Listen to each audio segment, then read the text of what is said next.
वह एक दुस्साहसी योद्धा था और अत्यंत प्रतिभाशाली सेना नायक था।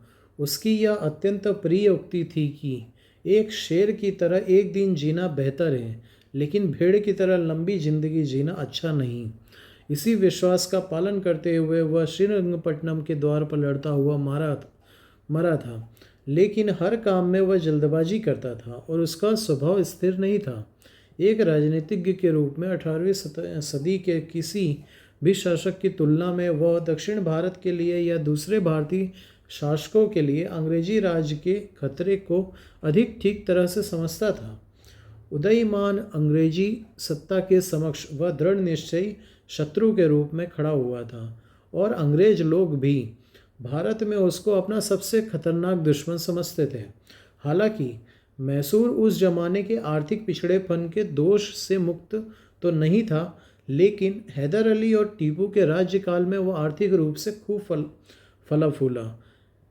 यह अधिक स्पष्ट हो जाता है खास तौर पर जब हम उसकी आर्थिक स्थिति की तुलना निकट अतीत से या उस समय में देश के अन्य भागों से करते हैं।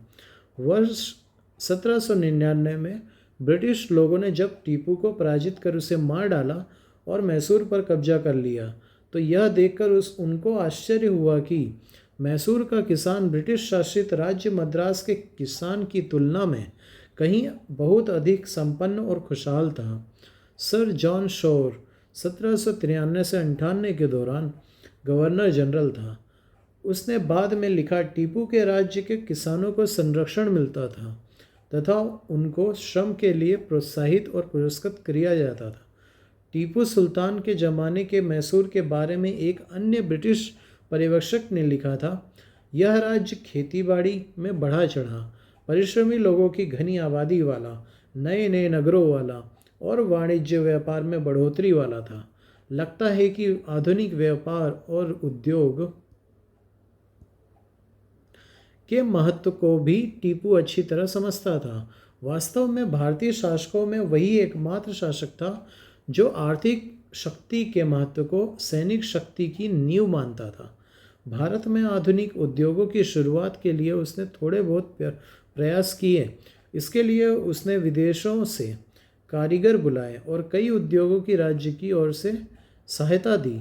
विदेश व्यापार के विकास के लिए उसने फ्रांस, तुर्की, ईरान, पेगू में दूत भेजे। चीन के साथ भी उसने व्यापार किया। यूरोपीय कंपनियों के ढांचे पर उसने व्यापारिक कंपनी स्थापित करने का प्रयास भी किया और उनकी वाणिज्य संबंधी गतिविधियों की नकल करने की कोशिश की।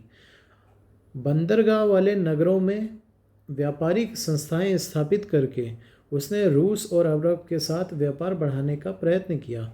कुछ ब्रिटिश इतिहासकारों ने टीपू को धार्मिक उन्मादी के रूप में चित्रित किया है।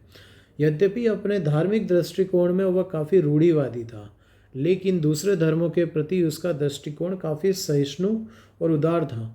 वर्ष 1791 में मराठा घुड़सवारों ने श्रृंगेरी के शारदा मंदिर को लूटा था, तो उसने मां शारदा की प्रतिमा बनवाने के लिए पैसे दिए। वह नियमित रूप से इस मंदिर और इसके साथ कुछ और मंदिरों को भेंट दिया करता था। रंगनाथ का प्रसिद्ध मंदिर उसके काल से मुश्किल से 100 गज की दूरी पर था। उसके महल से मुश्किल से 100 गज की दूरी पर था, जहाँ पर वह अपनी बहुसंख्यक हिंदू और ईसाई प्रजा के साथ सहनशीलता का बर्ताव करता था। वह उन हिंदुओं और ईसाइयों के प्रति काफ़ी कठोर था जो प्रत्यक्ष या परोक्ष रूप से मैसूर राज्य के विरुद्ध अंग्रेजों की मदद करते थे। केरल 18वीं सदी के शुरू में केरल बहुत बड़ी संख्या में सामंत सरदारों और राजाओं में बटा हुआ था।